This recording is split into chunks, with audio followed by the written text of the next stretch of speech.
Oi, oi, oi. Desculpa aí a escuridão. Desculpa, a imagem não tá muito boa, mas eu tô no meu quarto aqui um pouquinho escuro. E se eu acender as outras luzes que tem no quarto, fica assim, luz pra tudo que é lado. Então eu vou ficar parecendo aquele filme A Iluminada.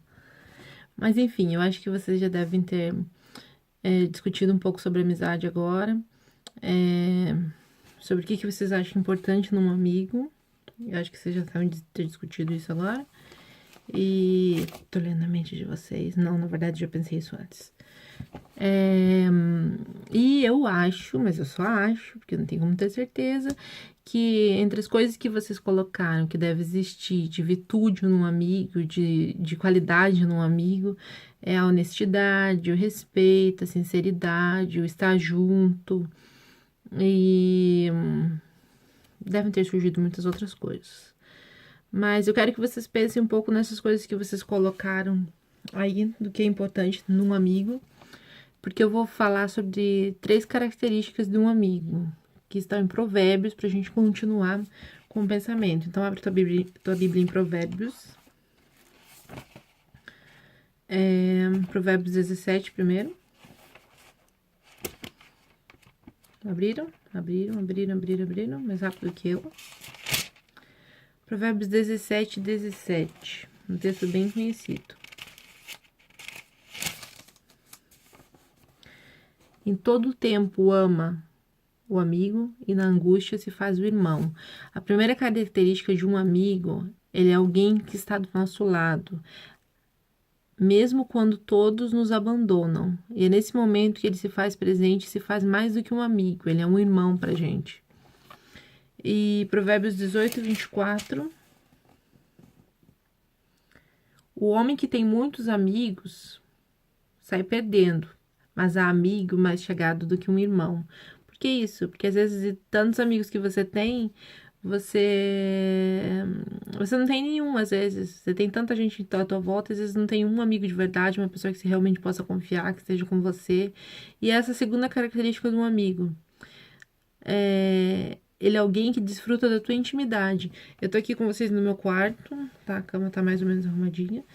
Eu tô com vocês no meu quarto. Esse é o lugar mais íntimo da minha casa. E um amigo, ele é alguém que vai desfrutar da tua intimidade. Ele vai te conhecer do jeito que você é. Muitas vezes as pessoas que estão à tua volta, eles não te conhecem de verdade. Você pode ter muitas pessoas à tua volta, os teus pais, a tua família, os teus irmãos aí da igreja, mas nem sempre são os teus amigos, as pessoas que te conhecem de verdade como você é. Aqui, na minha casa, a pessoa que divide comigo esse quarto é o que mais tem intimidade comigo, meu marido. Ele é o que me conhece, ele sabe realmente como eu sou. Se alguém chegar pra ele e falar assim, ó, Lecinha, não sei o que, bababá. Ele sabe exatamente como eu sou, o porquê eu ajo de determinada maneira. Ele é aquele que vai sair pra me defender, pra dizer assim, não, é isso ou aquilo. Enfim, ele é meu amigo. E eu digo pra vocês, nem todas as pessoas que estão à sua volta são os teus amigos. E a terceira característica de um amigo, Provérbios 27, 17.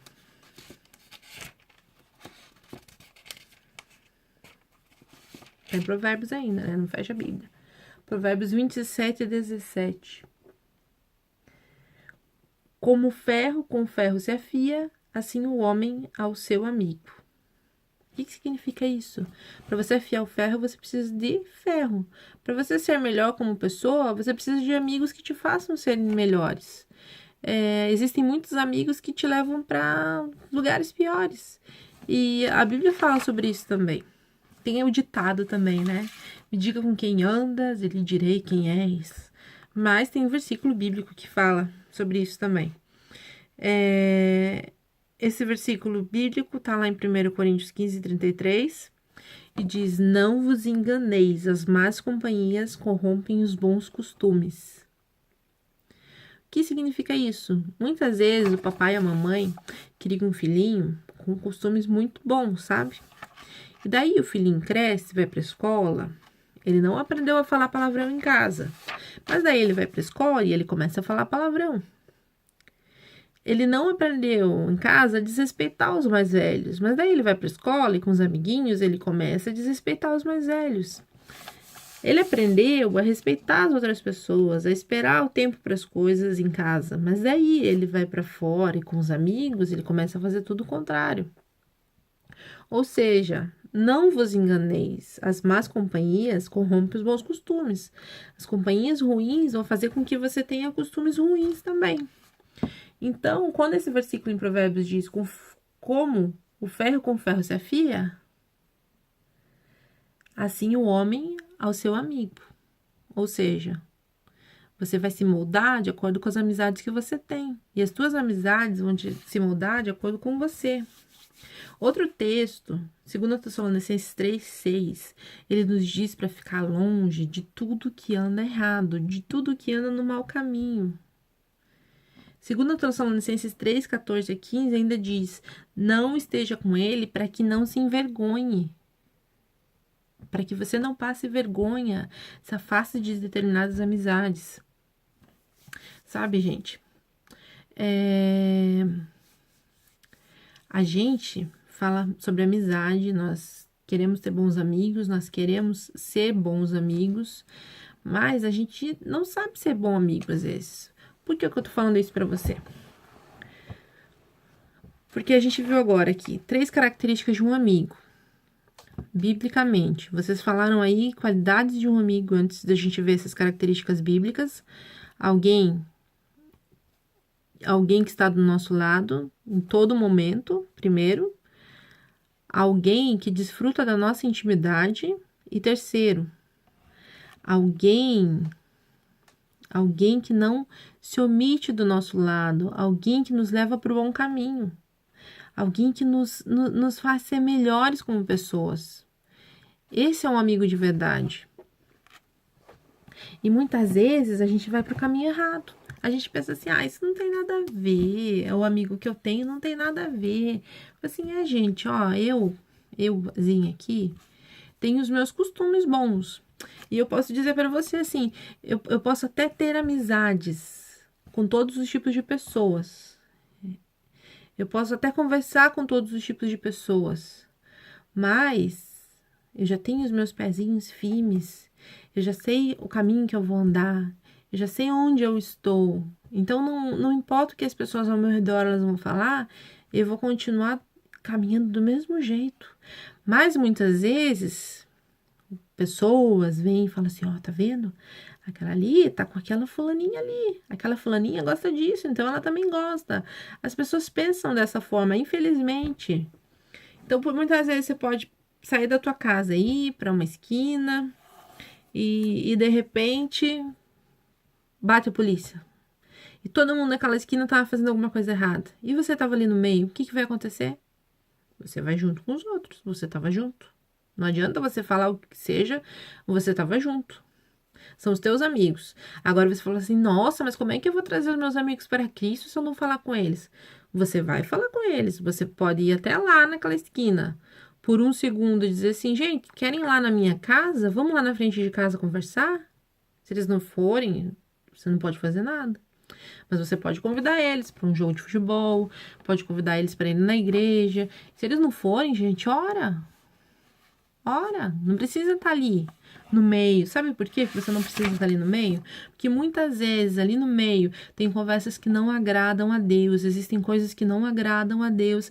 E a palavra diz no Salmo 141:4: não inclines o meu coração para o mal, nem para se ocupar das coisas más, com aqueles que praticam a iniquidade.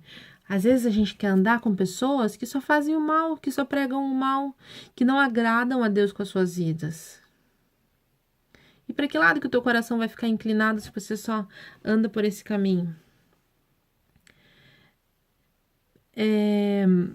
Um outro versículo bem conhecido, Salmo 1, versículo 1, diz que é bem-aventurado o homem que não anda segundo o conselho dos ímpios. Quem que é esse ímpio? Alguém responde. Levantou a mão? Eu não tô vendo quem tá levantando a mão. Levanta a mão. Isso. Quem é esse ímpio? Ímpio é aquele que não tem uma vida reta diante de Deus. Ou seja, não ande segundo o conselho dos ímpios. Sabe a tua amiguinha lá na escola que fala assim: ah, faz isso, faz aquilo, todo mundo faz. Anda com essa roupinha aqui, anda desse jeito, usa esse sapato tá na moda. Usa essa blusinha assim, decotadinha aqui, que essa blusinha tá na moda. Mas não ande segundo o conselho dos ímpios. Não se detenha no caminho dos pecadores. Ou seja, não pare. Não pare onde eles estão. Você tem que continuar. Nem se assente na roda dos escarnecedores. Quem que é o escarnecedor? É aquele que vive para a carne. É aquele que vive para agradar a própria carne, para agradar os seus prazeres. Esse é o escarnecedor.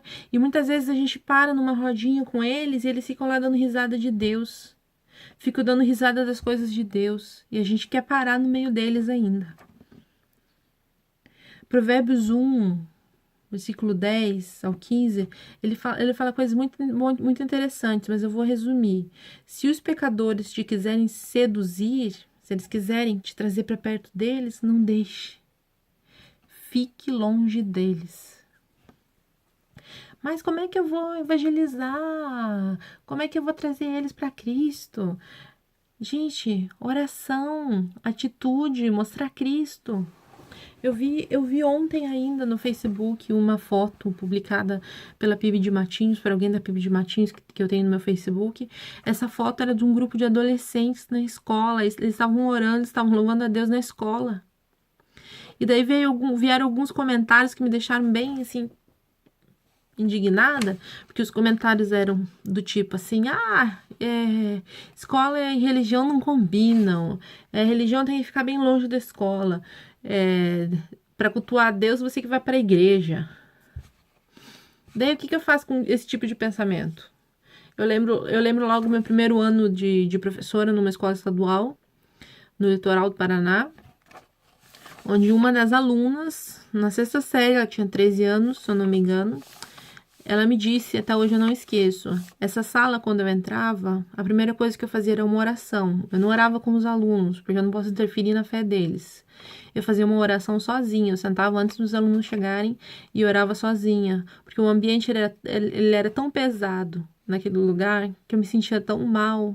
Eu ficava todo dia em determinadas salas, eu tinha vontade de chorar em ver a situação pela qual determinados alunos passavam. E aquele dia foi um dia muito triste. Uma aluna pegou e disse para mim: professora, para que eu vou estudar? E eu disse para ela: para ser o que você quiser. Você pode fazer o que você quiser se você estudar. E ela disse: para que eu vou estudar? Eu não preciso. Eu vou ganhar dinheiro indo para cama com os homens. Eu não preciso estudar. E quando ela me disse aquilo, eu fui para casa chorando. E eu fiquei dias chorando. E até hoje, quando eu me lembro, eu ainda começo a chorar. Porque só de imaginar uma menina de 13 anos preferia a prostituição ao estudo. Ela está com um pensamento tão longe de Deus. Um pensamento talvez numa novela que prega que a prostituição é algo normal. Que meninas, elas podem começar a vida sexual cedo, que não tem problema nenhum. Quando eu vejo esse tipo de pensamento, eu vou pro chão. Eu vou pro chão, como eu fui hoje de manhã, quando tava pensando que ia falar com vocês, e pensando assim: Senhor, muitas vezes a gente prega. A gente prega para surdos, a gente prega para mudos, a gente prega para pessoas que não estão nos ouvindo, não estão ouvindo o que a gente está falando. Eles simplesmente vão dizer: obrigado pela palavra. Saem da igreja e não mudem nada.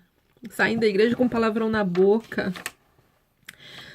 Entram na igreja falando: Deus, eu te amo. Deus me ama tanto. Deus morreu por mim. Ó, Deus maravilhoso. Publicam foto no Facebook falando que Deus em primeiro lugar. Mas, na verdade, saem da igreja fazendo exatamente as mesmas coisas que as pessoas fora da igreja fazem. Sem mudar em nada. E quando eu vi aqueles adolescentes lá, eu não conheço esses adolescentes, mas quando eu vi eles orando, louvando a Deus, dentro de uma escola, eu falei assim: Senhor, são esses que nós precisamos nas nossas escolas, as nossas igrejas estão tão cheias, Mas quantos adolescentes, quantos jovens realmente vão para o céu? Quantos jovens, quantos adolescentes realmente estão te buscando? A gente busca os prazeres da carne, a gente busca se vestir como o mundo se veste, ouvir as músicas que o mundo ouve, assistir os filmes que o mundo assiste, filmes com palavrão, filmes com prostituição, filmes que não agradam a Deus, roupas que não agradam a Deus, roupas que só servem para seduzir, palavras que em nada agradam a Deus. Assim, como é que tá o teu celular hoje? As tuas fotos? Elas agradam a Deus? Como é que tá o teu Facebook? As tuas conversas no Messenger agradam a Deus? As tuas conversas no WhatsApp agradam a Deus? As amizades que você está tendo agradam a Deus? As amizades que você tem e os teus pais nem conhecem agradam a Deus? Se a gente não agradar a Deus, a gente não vai para o céu. Crê no Senhor Jesus e será salvo, é isso que a palavra nos diz. A Bíblia nos diz muitas coisas. A Bíblia nos diz que nós somos mais do que vencedores, que nós somos justificados, que nós temos um Pai, que nós tudo podemos naquele que nos fortalece. A Bíblia diz que você é sal da terra e luz do mundo. A Bíblia diz que você é filho de Deus. E há algo que você precisa entender. Para ser um bom amigo, você precisa ser amigo de Deus. E sabe todas as características que você escreveu antes? Talvez você tenha dito que um verdadeiro amigo precisa de honestidade, precisa de sinceridade, precisa de respeito. Talvez você tenha escrito essas coisas ou coisas mais fortes ainda. E você tem sido um amigo para Deus?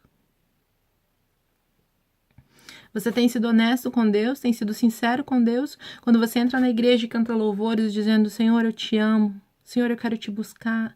Senhor, tudo que eu tenho eu te entrego. Quando você fala essas coisas para Deus, você tem sido sincero com Ele? Ou você tem sido um amigo falso? Um amigo que faz todas as coisas pensando em si mesmo. Um amigo que só quer bênção e mais bênção de Deus. E na verdade tem sido falso com Deus. Tem criado intrigas na casa de Deus. Tem feito coisas que desagradam a Deus na própria casa de Deus. Dentro do templo. Dentro de um lugar que seria só para cultuar a Deus. E gente, mais do que isso. Mais do que desagradar a Deus dentro do templo. Se você desagrada a Deus com a tua vida em qualquer outro lugar, você é templo do Espírito Santo. E o Espírito Santo não habita num lugar sujo. O Espírito Santo não habita numa casa imunda. Como é que tá a tua vida? Como é que tá o teu coração? Não importa se você tem 11, se você tem 10, se você tem 12, se você tem 15, 20, 30 anos, 40 ou 50 anos. A Bíblia ela é para toda a idade. Quando eu aceitei a Cristo, eu tinha 7 anos. Quando eu comecei a ler essa palavra, foi antes disso. Não importa a tua idade. Se eu errei depois, muito. E a maioria das vezes por não ter ninguém em quem me espelhar. Por não ter ninguém que me dissesse assim: vamos junto, vamos caminhar junto, vamos ser cristãos fiéis juntos. E eu tive que ir amadurecendo sozinha e quebrando a minha cara sozinha, entendendo que para ser filha de Deus, eu sou uma pessoa separada, eu tenho que me santificar, eu tenho que buscar mais a Deus. Porque o reino dos céus, ele está próximo. A vinda de Jesus, ela está próxima. Se você não ouviu falar sobre isso, procure saber mais. Jesus em breve voltará. E ele voltará para buscar a sua igreja. Quem é a sua igreja? Não é você que frequenta um templo. Não é você que está aí dentro do templo. Não é você que tem teu nome no hall de membros. Não é você que pode assinar uma ata dentro de uma igreja ou participar de uma reunião formal dentro da igreja.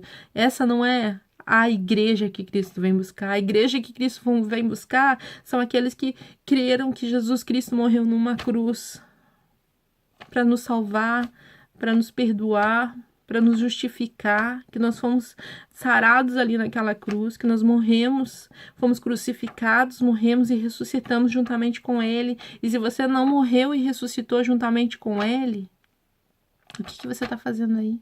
O que você está esperando? Para ser um amigo, você precisa ser sincero.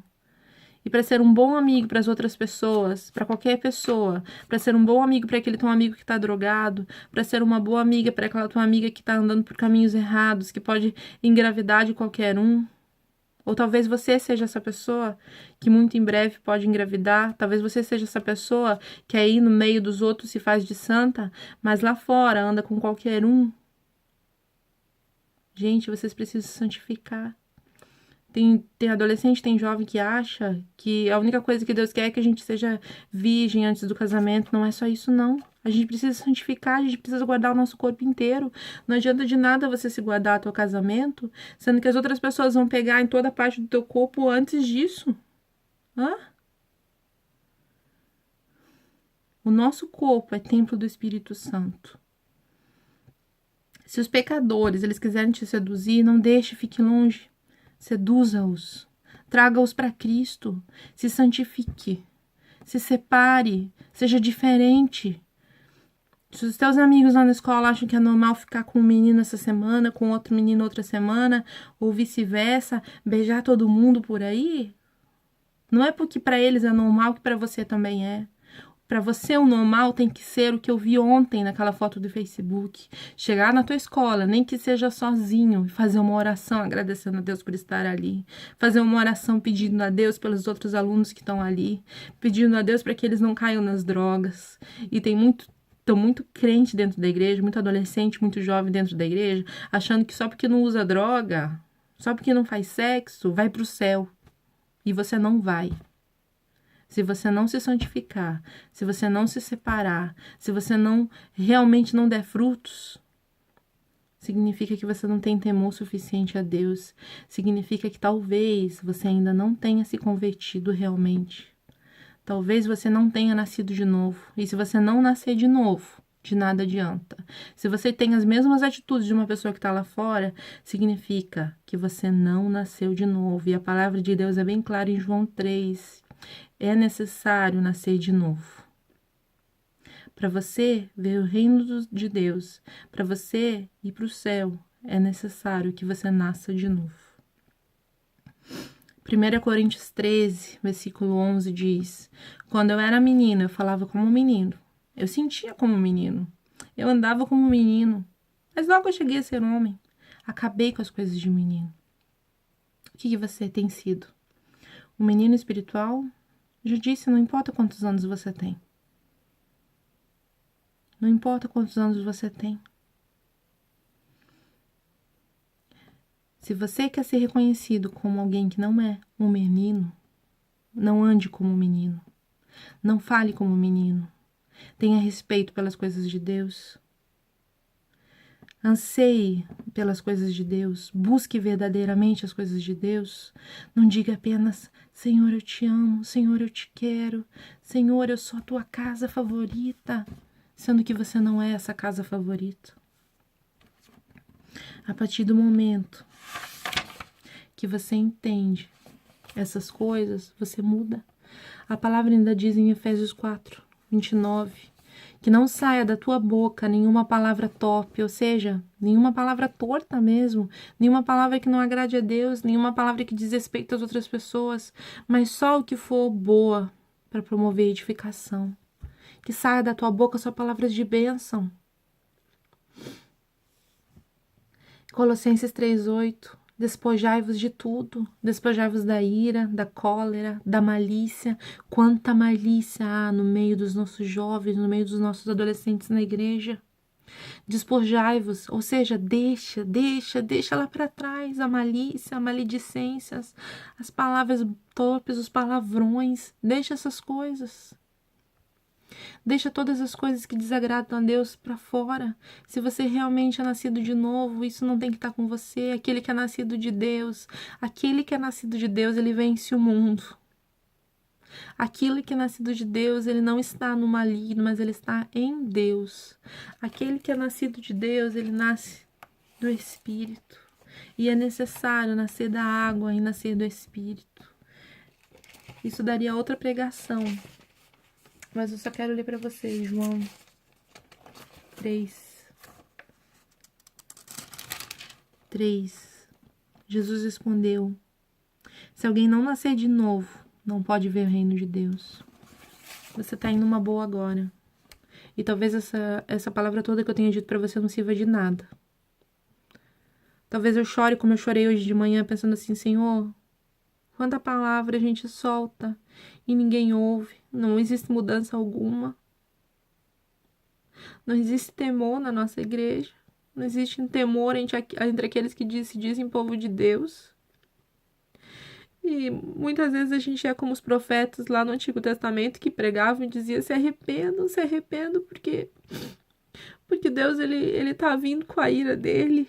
E eu digo isso para vocês: se arrependam, porque Jesus ele tá voltando. E não queiram só o reino de Deus para vocês. Se vocês estão fazendo tudo isso, não queiram só para vocês, é muito pouco. Mas se arrependam.